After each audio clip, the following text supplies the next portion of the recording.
So, you want to be a dungeon master. So you want to be a dungeon master. So you want to be a dungeon. So you want to be a dungeon master. So, you want to be a dungeon master. That's great. We're here to help. I'm Taylor. And I'm Justin.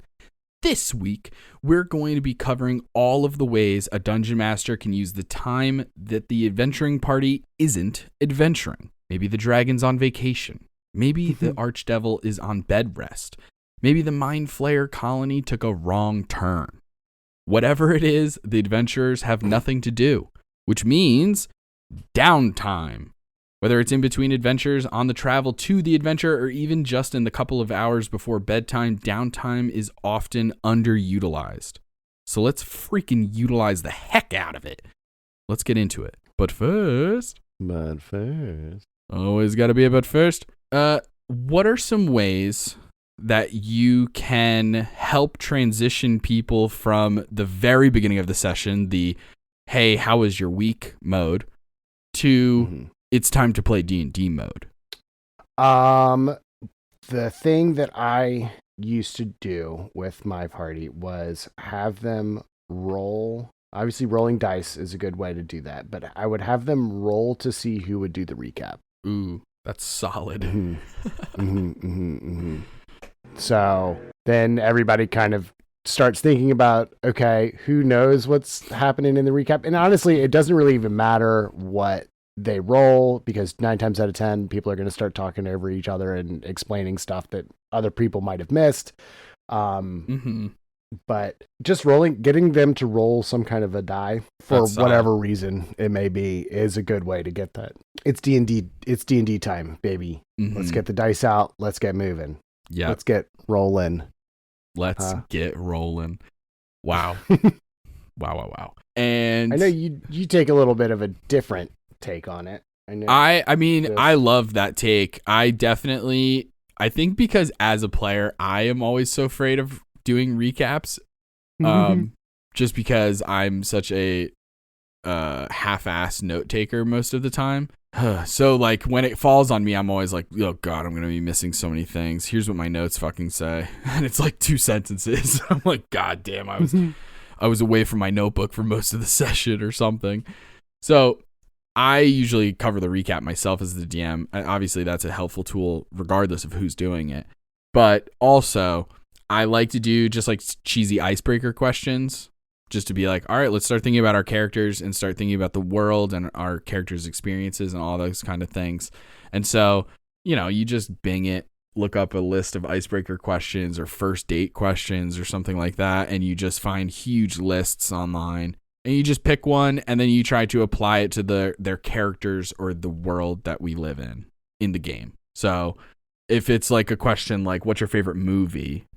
It would be like, if your characters are still the same people that they are, but for some reason they lived in our world, what would their favorite movie be? And like that starts getting them thinking of like, oh, wow, okay, what would my dwarven fighter wizard, forge person, what movie would they like? And it just starts getting the gears turning, and then it's time for D&D. Time to get rolling. Insert Limp Bizkit joke here, So, Fred Durst, dude. Durst, dude. Let's get rolling. I think that's kind of how he sounds. I don't know. Anyway, let's get into the meat of the episode. Let's do it. Hey, gang. We wanted to talk to you about something pretty important real quick. See, we have some really cool ideas for the future, but we need your help. You can do that by supporting us through our Patreon. At the lowest tier, you get early access to podcast episodes, access to episodes of Action Surge, our post-session table talk show, and entry into a private channel on our Discord server. At the next tier, you can get access to Bonus Action, our bonus content podcast where we talk about a huge variety of D&D and TTRPG related things, like multi-class mystery mashup, where we get 2 random classes and have to build a character, or Monster Matchmaker, where we go over our favorite monsters at each CR level, or recaps of our home campaign, plus so much more.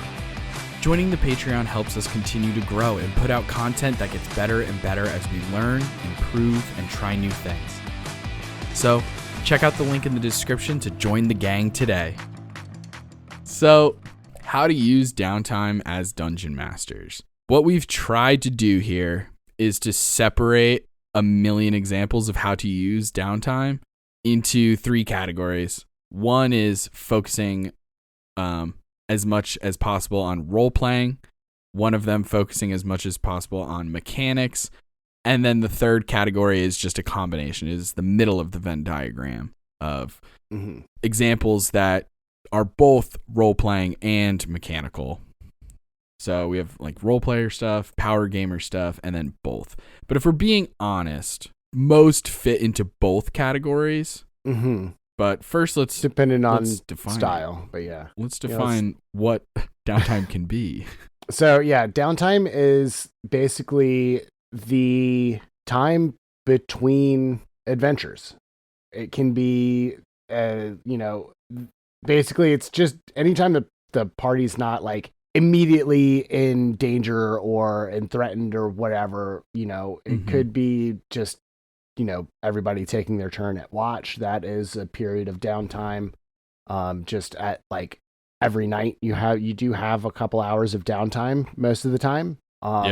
Or, it could be, we just finished cutting off one head of this BBEG Hydra and we don't have any more information. We got to wait for something else to kind of pop up. And that could be, weeks, months long of, in between actually going out and doing adventuring stuff. And obviously the things that you can do during those times depends on obviously how much time, you're going to be spending in downtime. You're not going to be able to go do a whole freaking like create a whole set of armor and brew all these potions and stuff when you're just kind of sitting there at a campfire. But if you've got the time and the materials, and a lot of like rules is written stuff generally does take a considerable amount of time. Like I'm just thinking about like brewing potions and stuff. Rules is written, a common health potion is what, like 6 weeks, it's something like that. Insane. It's like multiple days or something. Yeah, it's a very long period of time to where it's kind of like, okay,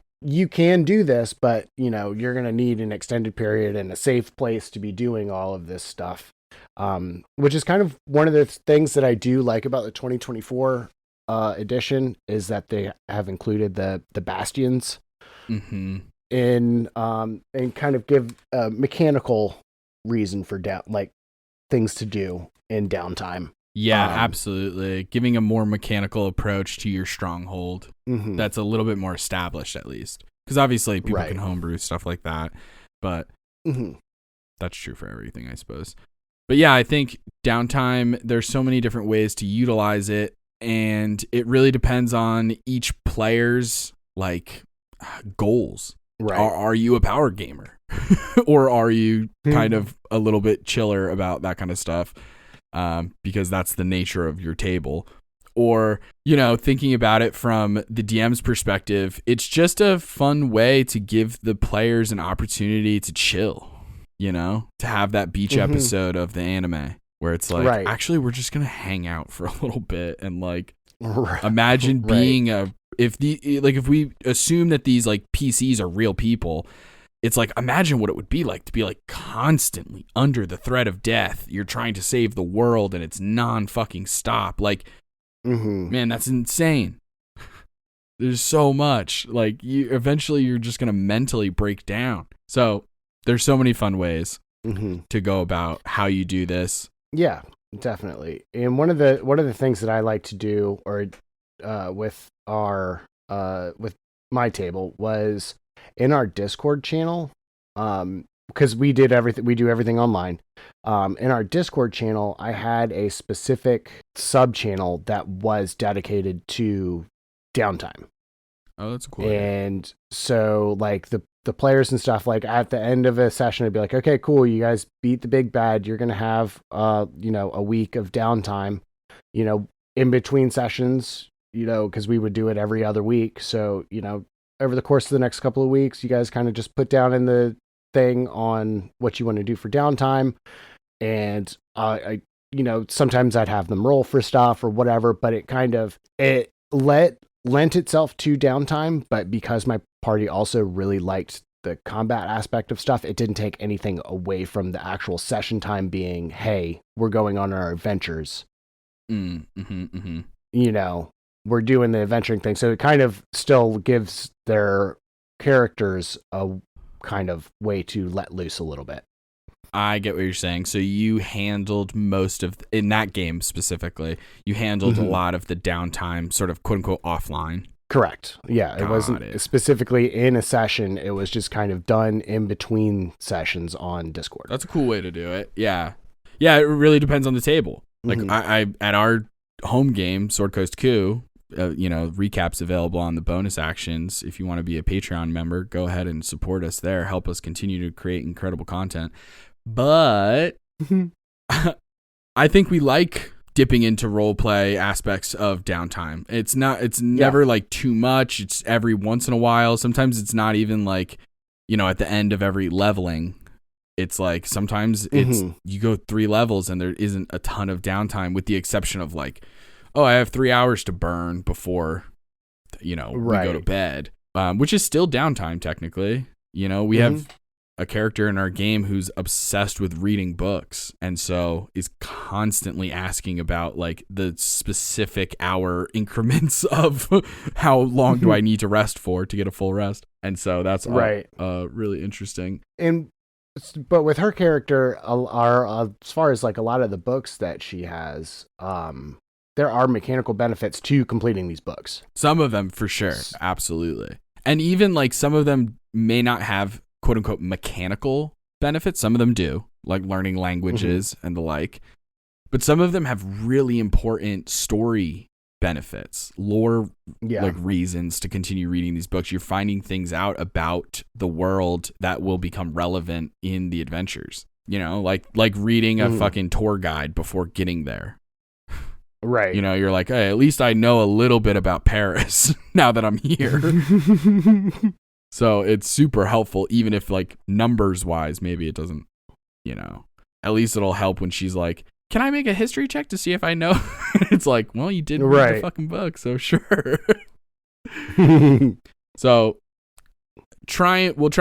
let's try and cover some of these different examples and stuff, giving our own examples along the way. So one idea for the role player specifically is just building and fostering relationships with other PCs or NPCs. So just straight up like having 2 players have a little moment together where they talk. 2 PCs being like, man, that last battle was really fucking crazy, wasn't it? Yeah, what happened when you cast that spell? I've never seen that before. Oh yeah, no problem. I got that spell because I did it. You know what I mean? Like just having the time to get into some role play that isn't necessarily going to end like insane. It's not going to end in like super intense story related things, but it's still important.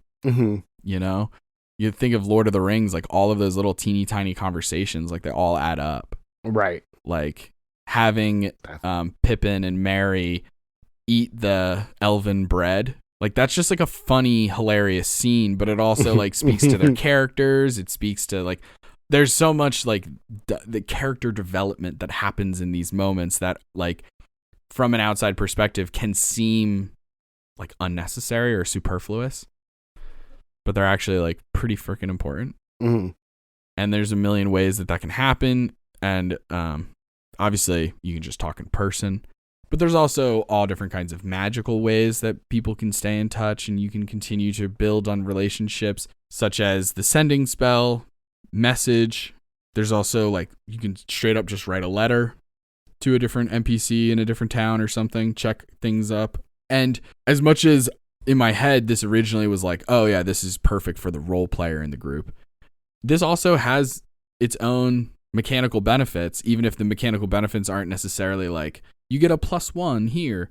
It's more like reading the lore books, like hey, you can reach out to a person in another town and be like, hey, are you guys under danger? Because we just heard that da-da-da happened.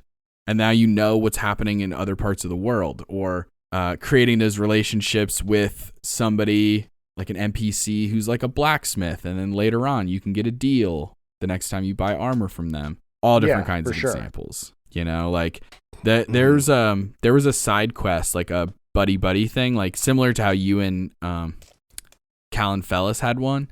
There was one that was Sunny and Fellis, and one of the little cute events that because they went on a double date with Thornsteel and Ian. It was really cute, and it was incredibly funny actually, because you know how Allie plays Fellis as being like almost embarrassed about Thornsteel, and so being on a double date where that like connection is totally exposed was so funny. Right. Like, so funny. But one of the cute little events that they did is, obviously you've heard of them. I don't know if you've ever done one, but those drink and paint events. Have you ever done one of those? Oh, yeah. I've never done one, but I do know exactly what you're talking about. So it was exactly that, except we had already met an NPC named Terry he was a tailor, and he runs a clothing shop, essentially. That's where they got a lot of their outfits done for the masquerade ball back in like freaking chapter 9 or something.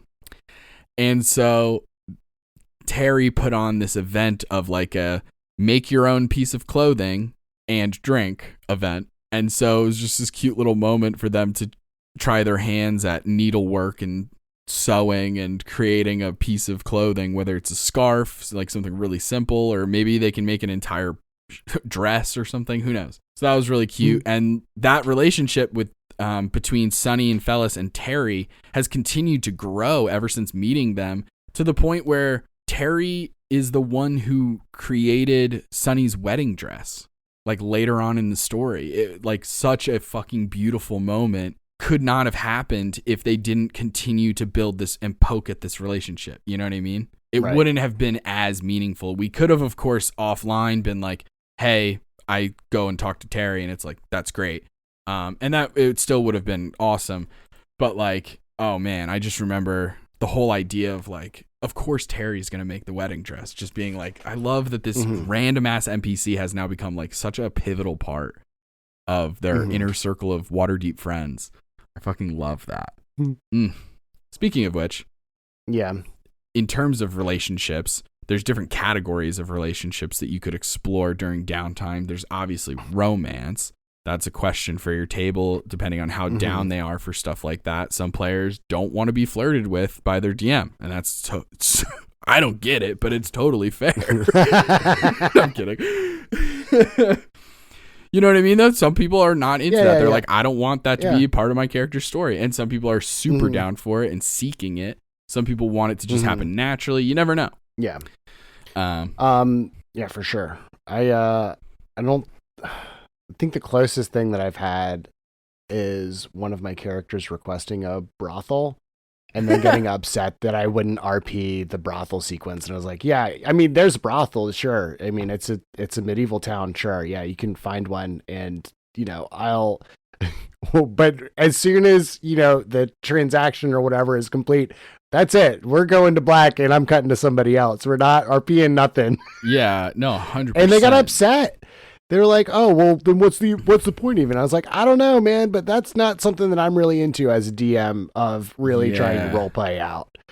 No, I can see that 100%. I mean, that's why it's on our consent and safety checklists for everyone that we play actual plays with. Or even there are a couple games that we play like off camera. And even then we use those consent sheets. And that's a huge part of it, is like relationships.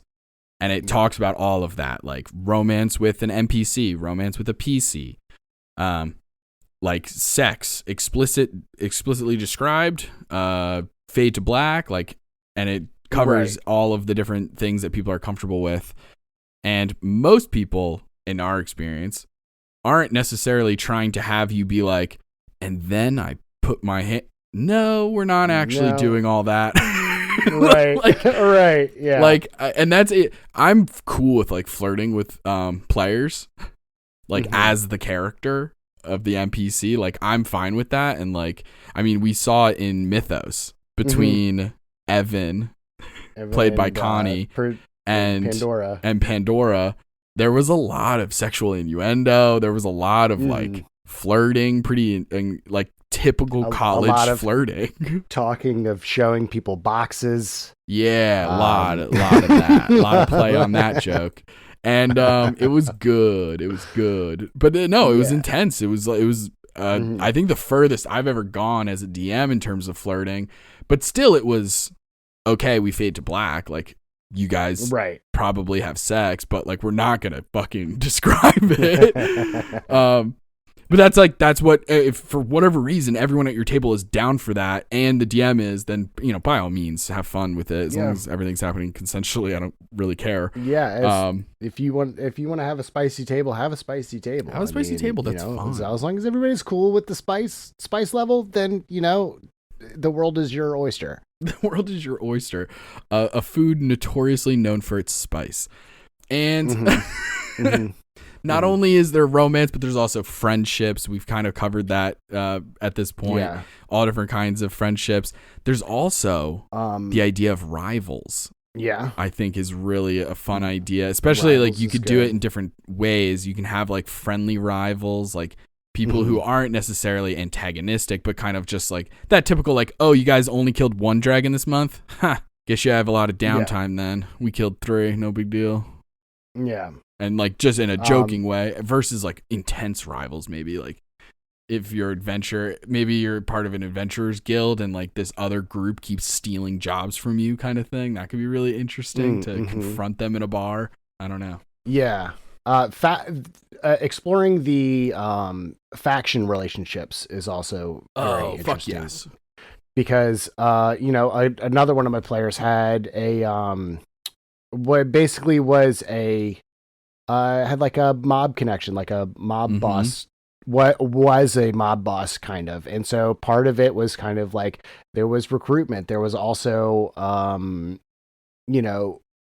during one of the downtime periods, they had gotten one of the big bad's minions or something, and so there was do you want us to interrogate him, or you want to do it yourself?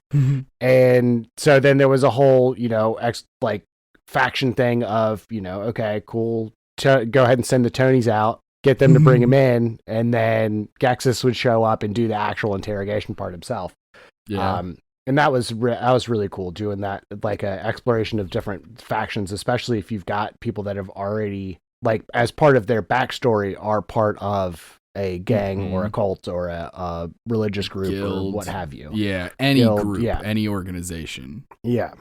Yeah, no, that's such a good point. Yeah, it's huge for stuff like that because there's just the simple role play side of it of just exploring that and building out the world, making everything feel more real and lived in.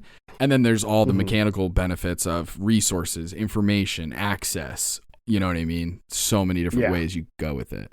Not to mention you can even play with the idea of promotions. I definitely started the game with that intention for a lot of the characters. For Cal, it's been dry because the Harpers don't come up a super ton. They come up a good way in terms of information. Like Cal, push comes to shove, could go find a Harper and get some information or something like that. Sunny but there hasn't really been any library, but advancement potential. Like I've not gotten like a mission from the Harpers really to go out and do stuff and to be kind of like a advancement test kind of that type of a mission. There have been a couple of things where like the Harpers' interests are kind of aligned with ours already, and that's kind of the extent of my relationship with that group in general.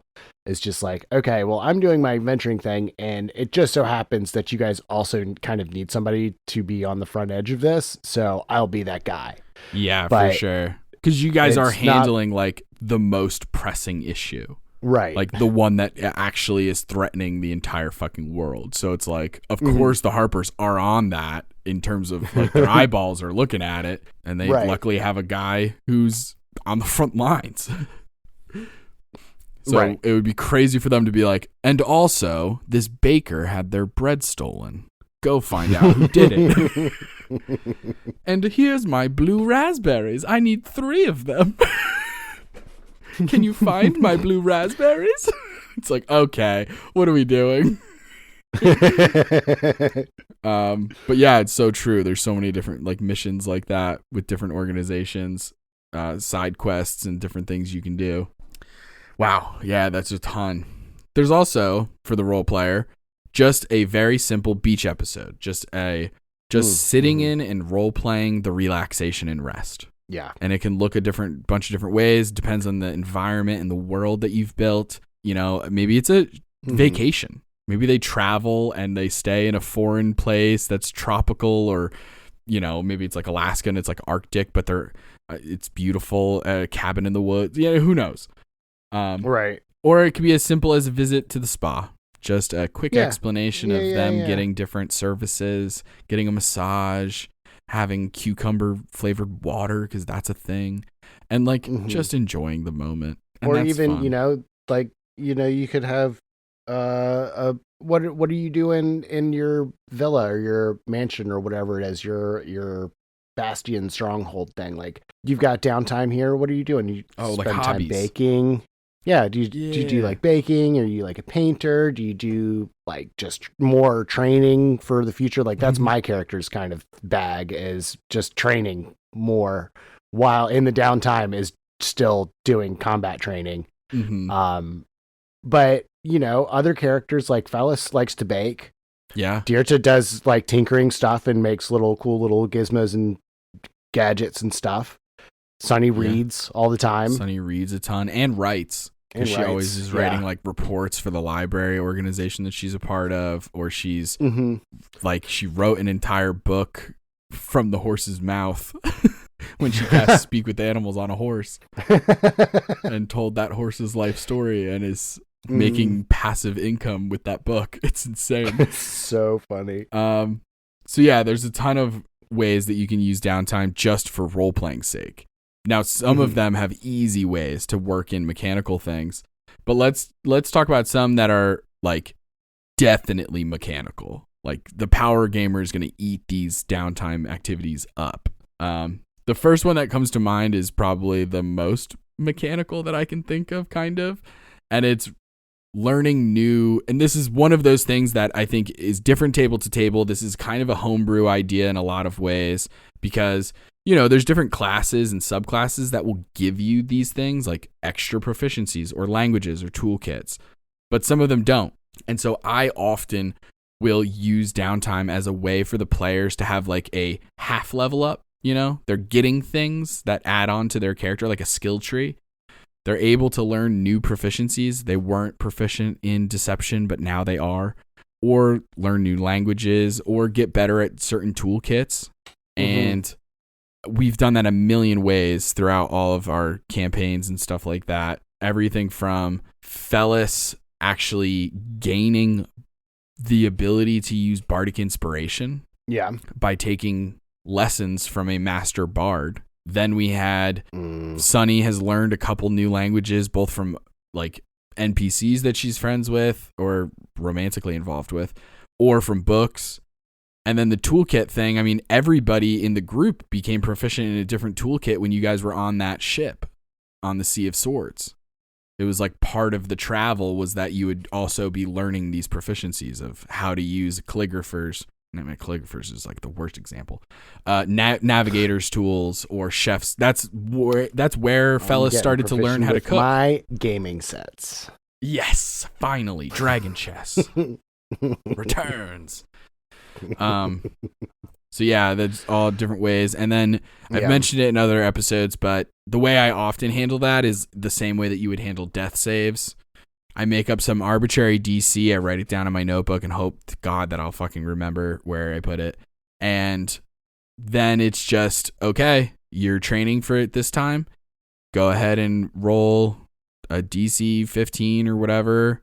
This ability that pertains to what they're trying to do, you know? And like if they're trying to learn Celestial, I might have them roll a religion check. I don't know. Right. But 3 successes, boom, you got it. 3 failures, you have to start again at the beginning. And it just adds more time. So I find that to be a ton of fun. Not to mention I've had characters learn everything from like new spells that their class normally wouldn't get. Sunny was able to, instead of picking, this was an insane decision on her choice, but it's paid off pretty well.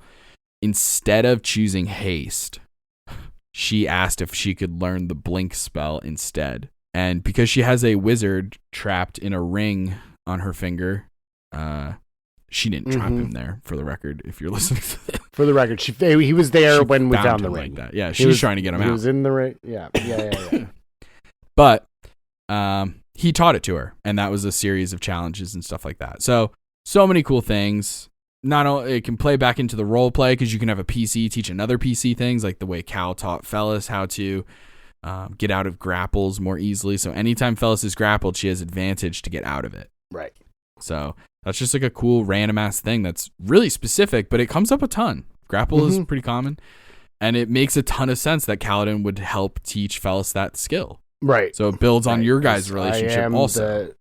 Because I'm the resident kind of been a soldier for forever type character who knows all of this stuff, who knows how to train other people in, fighting stuff. I was a squad leader at some point to where, I was the training guy. I was the guy who showed people the spear formations and all that stuff. So yeah, absolutely. That's always just makes sense. That's such a fun, I love doing stuff like that, where like it happened very recently in chapter 13 of our home game, where like you guys get to a base where there's already a lot of soldiers, but you guys don't know those soldiers. You don't know what they're capable of and all this stuff. And I love hearing how each player is going to interact with them and like help them. Right. It's been fascinating because sometimes it like makes a ton of sense. And sometimes we have interesting conversations where it's like, oh, actually, I don't think it would make a ton of sense for them to use dwarven tactics for these reasons. And so then Dirta comes at it, the problem from a different angle, and it makes Dirta think differently. And so it's like, I love shit like that. Like none of that is going to fucking matter in the story. It's just flavor, kind of like mechanically. It's not like I'm going to either kill or not kill these random like soldiers because you guys said something differently. Like you guys didn't meet my expectations. I'm going to be like, okay, well that actually is not a very good idea. So now I'm going to kill them. It's like, no, I'm probably not going to kill them, but I love to hear your guys' ideas and it will help flavor things for me in the future. But in terms of learning new proficiencies, languages, tools, all that kind of stuff, how do you feel about that as a player? And then also as a DM, do you feel like this is a little OP to give people new class abilities that they're not a part of that class or something like that? Or like, where do you think all this fits? I definitely don't mind, obviously, because as a player, it's helped me specifically in the past. But I really like the idea of, the characters branching out from the typical archetype of whatever class they're in. Yeah. So I enjoy that. I enjoy the mechanic of it. I like the idea of, multiple training sessions are going to be required for this. It's kind of treated like death saves. Depending on how strong the ability is, you can make the DC higher or lower. Yeah. This is kind of me putting the DM hat on now, but like, yeah, 100%. You can definitely, make the DC higher or lower depending on, how broken is this? Are they trying to learn a new language? I mean, languages, while difficult, not super, super game breaking. Agreed. I would go with a lower DC on that, like just a basic 10. Yeah, exactly. I was just about to say a 10 for sure. But if you're learning like Divine Smite or something insane, right? It's like, oof. Should I force you to take a level or two in Paladin, or like, are we really going to let you have this thing? And there's ways to do it, because you could give them Divine Smite and be like, you can use it once a day. Exactly. Doesn't matter how many fucking spell slots. You get one a day. Right, exactly. Because when I gave Fellas a way to use that. Yeah, because when I gave Fellas Bardic Inspiration, it was like, you get 2 uses a day, it's a D8, and that's it. Yeah. And also a very important detail for this kind of stuff, when like the warlock is learning bardic stuff, it kind of goes without saying, but just in case it does need saying, there isn't a bard in the group. So Fellas isn't stepping on the toes of any other player. Correct. So that's really important. Like, if there's a rogue in the group whose whole shit is disarming traps and finding traps and unlocking doors, unless there's like an important reason and those two players agree and one player is teaching the other player, that's different.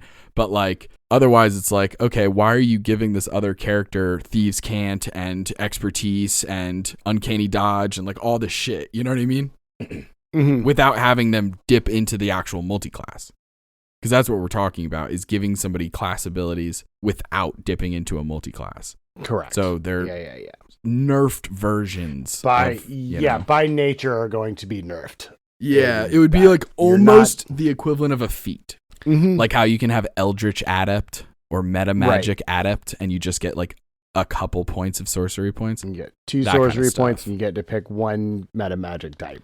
Exactly. So I think it's a ton of fun. It does make for more customization, and it's just a really fun way to use Downtime, because you, as much as it is mechanical as shit, you also, I think it's very fun to come up with the role play reasons of how and why your character is doing those things. Right.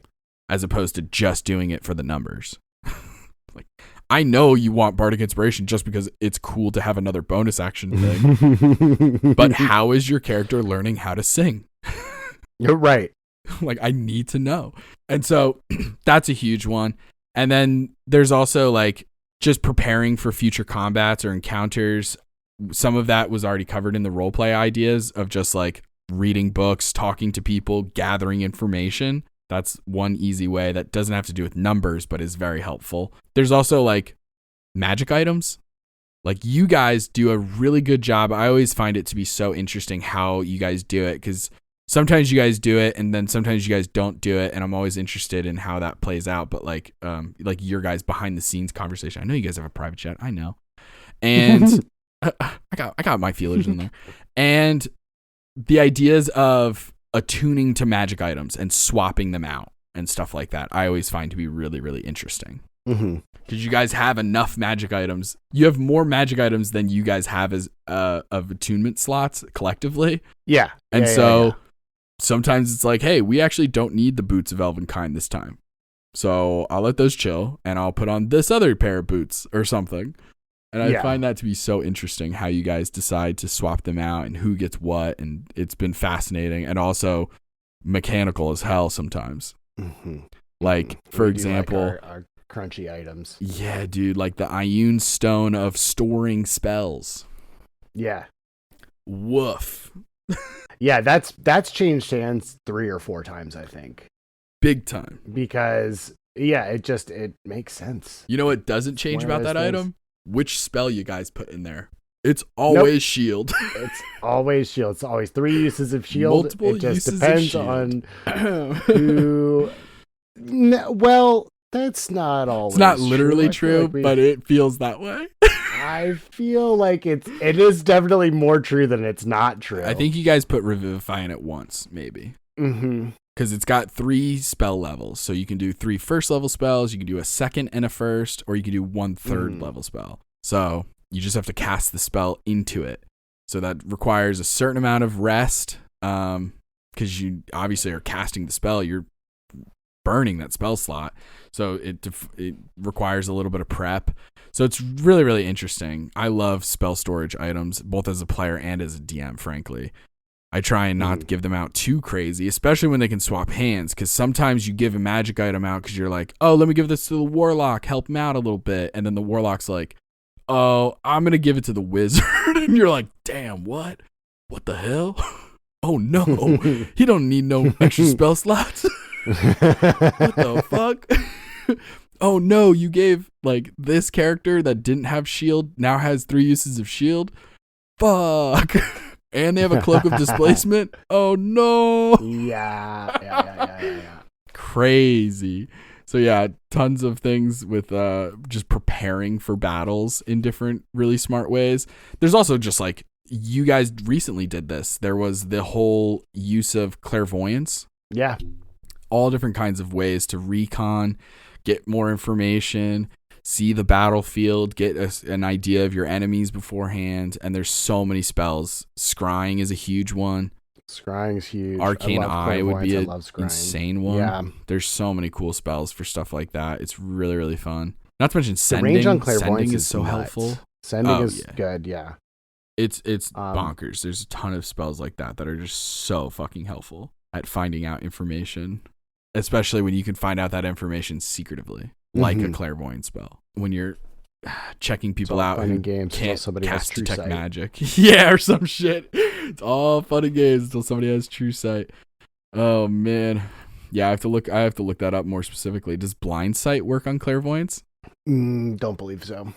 It's got to be something that can see through illusions, I think. Interesting. Let's see. Because blind sight can see something that's invisible. I've got it. My character sheet right here. Clairvoyance. Invisible sensor within range familiar to you.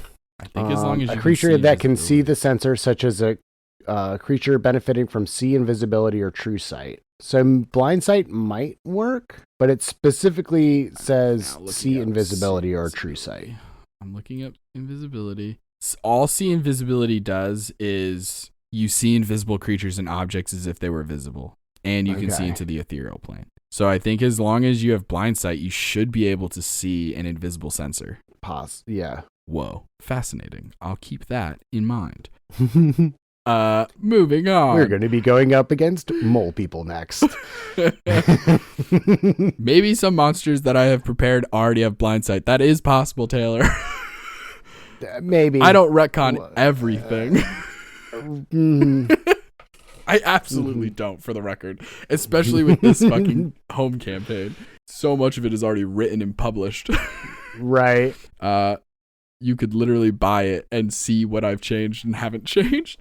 And then finally, for the power gamer in Downtime, there is crafting. A bajillion things you can do with crafting, all from really simple things to more powerful things. You can use the rules that are available in the books. Both 2024 and 2014 have different options. 2024 has done a better job of being more descriptive on how that would all play out with like examples and times and stuff. But it is still like insanely expensive and insanely long. Like to make a piece of plate mail alone is like a month or some shit, like something insane. And so it's like, what fun is that? That's zero fun. Like, of course you want to put some boundaries on it a little bit just to make sure that the fucking party isn't making thousands of pieces of plate mail and creating an absolute funneling of money. But like, there's just so much that you could simplify. Yeah. I think some of the time requirements for some of the things is a bit wild. Like, especially, I brought it up earlier about how it takes like 6 weeks or something to make a health potion. That's a lot. And then it's even more if you want to do a greater health potion. And like, I don't know. It just makes it so that it's not, since it takes so long, I'm never going to do it. Yeah, that's what I mean. It's really, really nuts how long it can sometimes take to make these things, or even to like, because technically you can even create spell scrolls. There's like artificers can do a ton if you have one in the group, not to mention like forge clerics, or even having somebody like a wizard who has fabricate and different things. Like there's so much crafting that you can do. And so I think playing around with it and figuring out what works for your table in terms of the mechanics of it, how long you're going to allow them to make maybe it just takes them a day to make a common healing potion. Like that's fine. It costs half as much. Okay. That's fine. So play around with it, see what works for you. A tip I will give that I have a ton of fun with, and I hope my players do too, is the idea of you using harvested monster parts from like the kills. From their, I love that. The loot. I love that a lot. It's so much fun. Honestly, here's the fucking cheat, guys. Go to bing.com, type in creature loot 5e, and free resources will come up that list out pretty much every monster in the monster manual. And then you can just control F and it lists out a bunch of ideas. Now, some of them are OP as hell and you have to nerf them. Because there are a couple of those items that are like, yeah, here, you just craft this together, and then it'll be like, it'll do an extra 3d10 fire damage with every hit. And you're like, okay, what? Get the hell out of here. How about a d4 of fire damage, my dog? I don't think so. I'm like, what? Some of them are insane when I read them, but it is very cool, and it at least is a good starting point for inspiration for stuff like that. And sometimes it gives the players more incentive to learn more toolkits and to get like some expertise with their own crafting, or at least gives them a reason to go back to town and meet up with a master crafter and to maybe spend their money in a different way. So that's a lot of fun. I have a lot of fun with that. We can get creative. And then there's a bajillion things that are both. They're both role-playing and mechanical. And straight up, some of these we've mentioned already because that's how this works. There's like 99.9% of examples are both role-playing and for the power gamer. Yeah. So one that we've already talked about a ton is reading and researching. The idea that you can just find like silly lore stuff, or it can be really important, relevant information. Finding out that Abigor is the BBEG who is using the alias Corvus Cancer, and he's a Duke of Hell, and the devils are mad at him, which is why there's so many demons attacking you. And oh my gosh, an alliance between devils and demons? Oh no. So many interesting things. That lets you know that he is a devil, which means he probably has certain immunities to certain types of damage. It lets you know that he, you know what I mean? Like probably has fucking magic resistance. Like all of these different things, you know? So it's like, or it could just be silly little information. I think one of the books that either Fellis or Sonny got was just Passive Aggression 101. And it had a bunch of different ways to be passive aggressive. It started in the beginning of the book very simple, leaving stick-it notes on things of just like, hey, forgot to clean the dishes, little stuff like that. And then it gets all the way to like, if this person wronged you, here's what you do. You break into their house, you move all of their furniture a couple inches, and then you just leave. They'll start to think that they're going crazy. Now, you didn't hurt anybody, right? Right. Just move their furniture a little bit, but it's going to make them go nuts. You replace their dog with a similar but different dog. That one's crazy. Both of those examples come from the show Barry, by the way. An HBO show with Bill Hader I could not recommend enough. But yeah, so a ton of fun things there. And then there's shopping. Taylor, talk to us about shopping and how do you as a player... Actually, I want to hear both sides because I'm so used to you being a player in my game specifically, obviously. But I want to hear the DM side too about shopping. Yeah, so I generally go into shopping sessions not knowing what I want. I don't generally have a whole lot of plans for shopping. However, I do love going into shops because you generally have a good list of magic items that are available.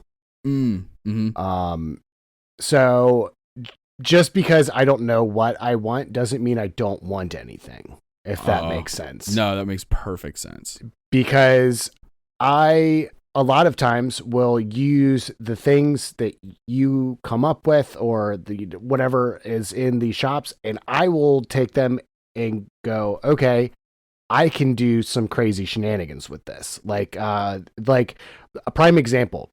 The duck, the wooden duck that we have, the decoy duck. The decoy duck. I would have never, like, I wouldn't even known to ask about something like that. But as soon as we got it, I was like, oh, I have a million uses that I can think of for this. Hell yeah, dude. Same with I've got one thing that I still haven't used yet, but I've got like a yak back where it's basically I can record something and then have it replay. A voice or something like that, and that's another good like distraction tool of some sort. There's a lot, but you could also like record somebody saying something that they don't want recorded. Right. It's pretty intense. Right, exactly. Literally a The wire disguise top. hat, I would have never asked for the hat of disguise, but now that I've got it, you're gonna have to pry it from my cold dead hands. Yeah, because you got a nerfed homebrew version of it where it's like you can only use it once a day, but it doesn't use attunement. Right. Yeah, hell yeah. Right. Oh man. But yeah, and so as a DM, for shopping stuff, I generally will rely heavily on that kind of thought of, maybe the players don't know what they want, but I'm going to throw some stuff out there and see what sticks, see what they want. 100%. Yeah, I always do like to do that as the DM. I love to, you come into the shop, here's what's new. Here's what's on display. And then if the players come in and they're like, I'm looking for this, then like that's fine. And then depending on how rare it is, maybe we roll a dice. Maybe it's I can order that. Maybe it's just very expensive because it's so rare. You know what I mean? There's a million ways you can handle it. Maybe they just have it, which is also fine. Yeah, I think that happened to me once where a DM was just straight up like, you go to the magic shop, what do you want? And I remember being like, I don't fucking know. I guess a +1 sword. Like, right. Because I can't ever come up with something in the moment. But there's so many really fun magic items that unless you are a DM who sits and reads, all through all of the magic items that are in the game, you wouldn't know necessarily what's out there. Exactly. I did make the mistake of actually selling my party a deck of many things. That was a very early DM mistake. Yeah. They were like, let me tell you, they were like level 6. Oof. And I gave them a whole ass deck of many things. That is bonkers. He pulled so good. Oh, wow. Oh my gosh. Yeah. Like almost no downsides, but got like a magical sword. It was like a sword thing that I turned into a keyblade that could basically unlock any door itself and stuff. Yeah. Amazing. They got the little guy that follows them around and like the servant character. Yep. Yeah. And then I think after that he was like, okay, I'm gonna hold here. Basically was the vibe. He was like, all right, I'm gonna hold here. And then maybe we'll do way more risky. Because there are some really bad things in there. Like some of them will like just suck your soul away, and you're gone. That's it. Yeah. New character. Roll it up. There's some really, really campaign ending ones in that deck. Yeah. Which is why I invented the deck of a few things and gave that out instead. But I have an idea for the deck of many things to eventually show up. But we'll see if you guys take that risk. Although it's not going to be the complete deck. I'm going to remove a couple cards that I like genuinely. It's like, okay, what we're going to do 3 sessions getting Cal's soul back. Like that's not what are we doing? Because we do milestone leveling. So it's like, that doesn't add anything mechanically. Right. It's just more time. It's like, not like you guys are going to level up sooner because of that. If anything, it's going to take long. So some I will just remove. But yeah, shopping is so much fun. Or it can be. I think as long as you make like the items that are in the shops cool, make the shops themselves cool. I think the reason that a lot of times shopping episodes get a huge bad rep is just because they're all the same and they all just feel boring. But it's like, but if you make the shops fun and the shopkeeper fun and interesting and memorable, then that makes a huge difference right there. And then also like, if they keep going back to the same shop, then eventually you can start to expedite things and be like, cool, you're selling a bunch of items. Just send me the list. I'll give you all the market prices. Maybe roll once for haggling, but we'll figure it out. Like that can just be a super quick thing. We don't need to spend 30 minutes discussing the price of half plate and then also these 5 pieces of rope and also these candles. You know what I mean? Right. And yeah, you can buy, I've had times where players are buying fun aesthetic things that have no bearing. It's just simply flavor. I'm buying a new pair of gloves because we're going into the winter. Cool. I love that. Justin, super enjoy that. I think it's fun and silly. And then there's the obvious things like as a player, enjoy that too. Like the dress up montage of like trying on different clothes and stuff. I know we, Fellas and I have had a couple of sessions of not sessions, but a couple of times where that has happened. And it's always fun. Always get cool really ideas for character stuff. Yeah, it's really fun, especially when you play with people who are into it. Because, like, I mean, back to the Masquerade Ball and a million other events, like, Allie and Megan sending me so many, like, screenshots of Pinterest posts or of, like, different outfit ideas and stuff, and it's so funny. It's so funny because Allie will always be like, can I wear this? And I'm always like, are you kidding me? Like, why would I say no to a flavor choice? I don't give a shit if you pick a denim jacket. We'll invent it. If it's cool, it's cool, you know? So shopping is a huge one. There's also, and I put this on here just because my own personal beliefs on this and how much fun I have with this as a DM, but dream and nightmare sequences. Oh, yeah. It can be a really fun way for players to experience some crazy stuff happening that can be super tied into their backstories, their family, their memories, trauma, their deities, if they have that kind of following. It could be a communication technique between an NPC who has the dream spell or something like that. You can also have the villain talk to them in different ways. If you go to our Patreon, not only can you find some homebrew magic items that have been listed in this episode, including the decoy duck, you can get access to the decoy duck for free just by being a member of our Patreon, just by following us there. And then at the tier level, you get the bonus action. That's where you'll hear us talk about our home session in greater detail and talk about using nightmares to fully traumatize the PCs. Oh, yeah. And how I've used those. It happens all the time. In the past. So, and you can even have just a combat. fun thing to do. Just a fun thing to do as a DM. Just message your players. Hey, what is your character most afraid of? What do you think and their greatest fear is, though? Literal nightmare fuel for them. Literal nightmare fuel. Just scared about being scared. Yeah. And you can even have combat in the dream. Yeah. Because it could be a really interesting way for the players to test themselves. You could have a combat that's so deadly, maybe it does lead to a TPK, but it's in a dream sequence, so it's not the end of the world. And like explore that, you know? So it's like a low stakes way to have an insanely challenging combat or like try new things or try a new mechanic, you know? You go into the dream sequence and what's this? Kaladin's a warlock and Fellis is a paladin sorcerer cleric? Weird.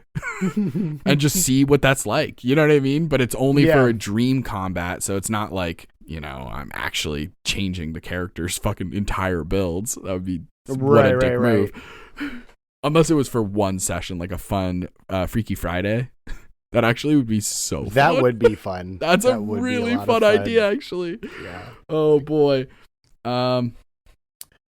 And then this is something that your character knows a ton about. Is switch character sheets. God, that would be fun, dude. That would just be so fun. The idea of Kaladin's body walking around and Fellis being like, oh my God, I have chest hair. Ew. So funny. Ooh, that's funny. It's funny knowing that it would be temporary. Yeah.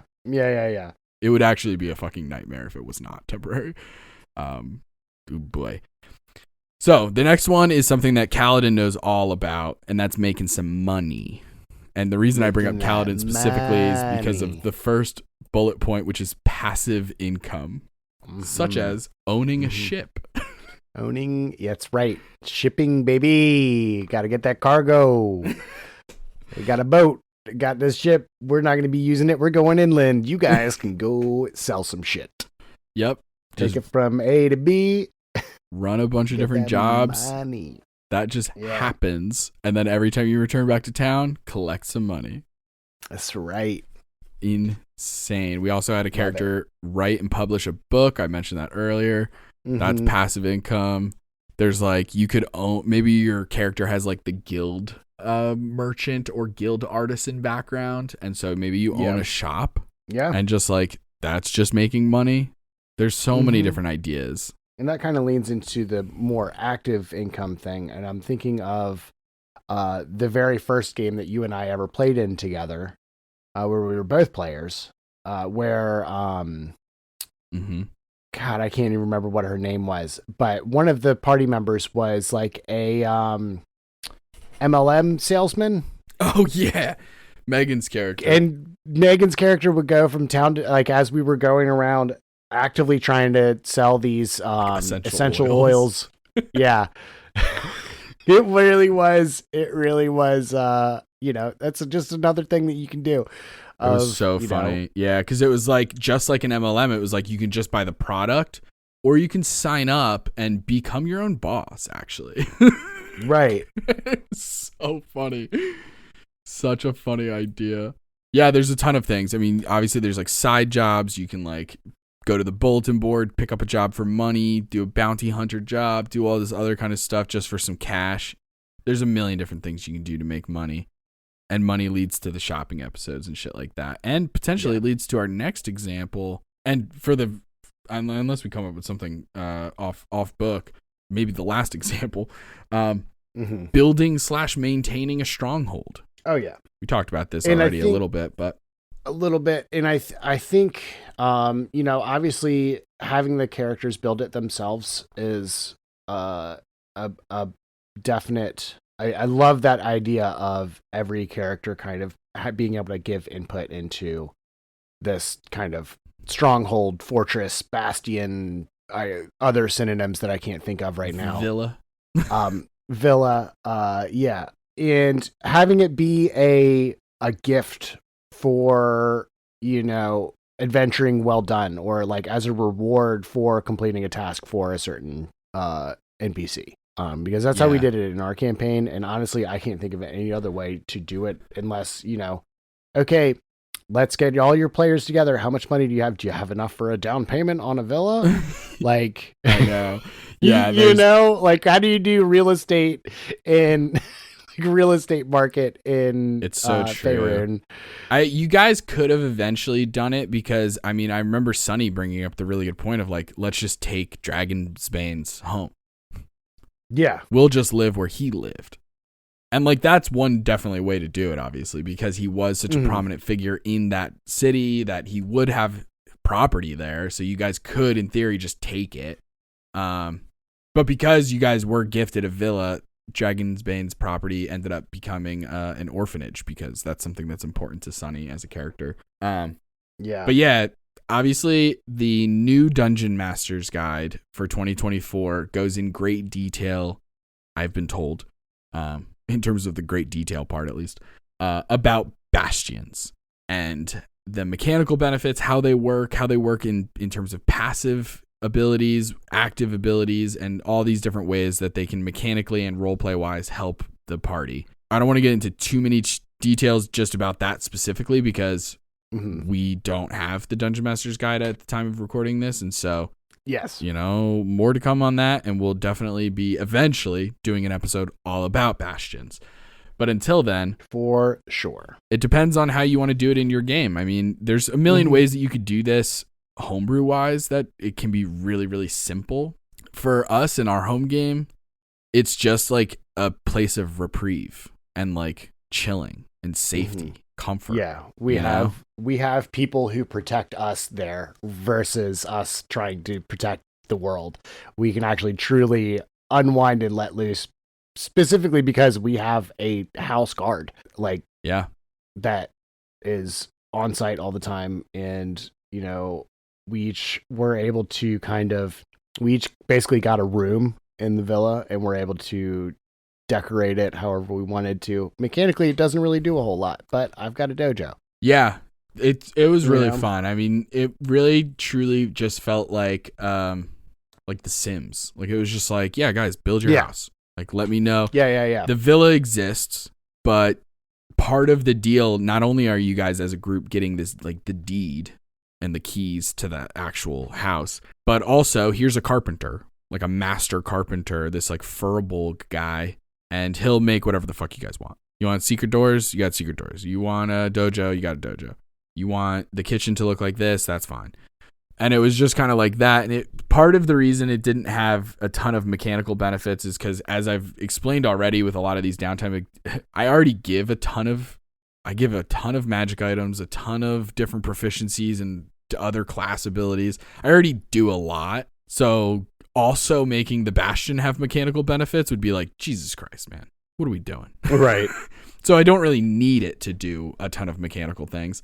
And I, as the DM, didn't plan on having the bad guys fuck around with their villa too much. Because I think it became evident pretty quickly that you guys were into the villa. The villa was cool. It was like, it became your guys' home, your like group home. This is the hideout.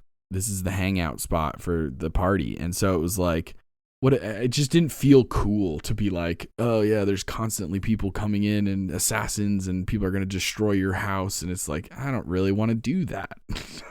I've already done so many dick things with the nightmares and all these other things. I'll leave the villa as a true safe place. Right. Yeah, which is why that's how I've been running it in this particular game, at least. Maybe in other games I would do things differently. Really depends. Because the whole idea of the stronghold it does give you an anchor point. So it's interesting how you would run the campaign depending on, is it one where you're constantly hopping planes? Then like, how does the stronghold play into that? Versus one where it's like Sphinx City where you're always in the same fucking place. Like, how does that change what the use of the bastion is? Yeah. So for my game, when we were running it, we had not necessarily a single stronghold, but it was multiple, like it was basically, they were a part of a faction that had a stronghold in every major city. Oh, that's a cool idea. So like, they don't necessarily have to go all the way home, but if they did need to go back to wherever, there were teleportation circles set up with, mages and stuff. So like, if they need to, oh, I left XYZ, not that this ever really happened, but if it had come up, it would have, oh shit, I left something back in our first town. Okay, well, you can go to your stronghold and teleport there and stuff like that. I was very lenient on them in that respect of, having a stronghold doesn't necessarily have to be a singular stronghold for just your party, or, it was basically like a faction stronghold. Yeah, 100%. I get that. It's like the fucking, what the hell is it called, man? Help me out here. The Poke Center in every town. Yeah. You got a safe spot. Yeah. Every town you go into, there's a safe place. I love that. That's a good idea too. I like that a lot.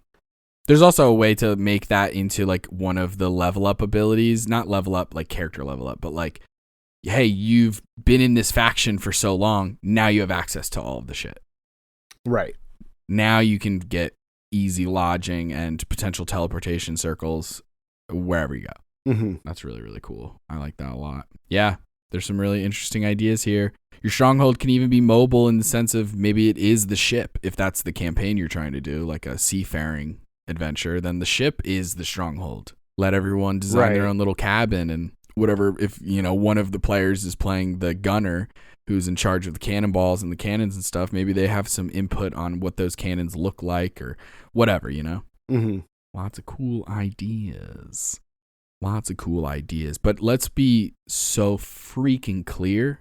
Your stronghold is nothing if it's not stocked to the fridge with Fresca, ice cold, America's number one. That's all we can get into this time. You can find us on TikTok and Instagram at Soyouwannabeadm, or you can ask us a question at Soyouwannabeadm@gmail.com. If you like the episode, don't forget to give us 5 stars in a review wherever you found us, and check out our Patreon and our Twitch with the link in the description. Also in the links in the description are linked to the merch site. Come check out the merch. We got some sweet shirts, we got some hoodies, we got mugs, we got all kind of crap. Go look at it. It's awesome. Join us next time for more Dungeon Master tips and tricks. Bye. See you. And now I have the honor of giving a shout out to the members of our Patreon gang. Nub Muffins, may Paylor's light shine upon you. And then there's Tappy and Molly. We appreciate each and every one of you. Tune in next time for more tips and tricks from So You Wanna Be a DM.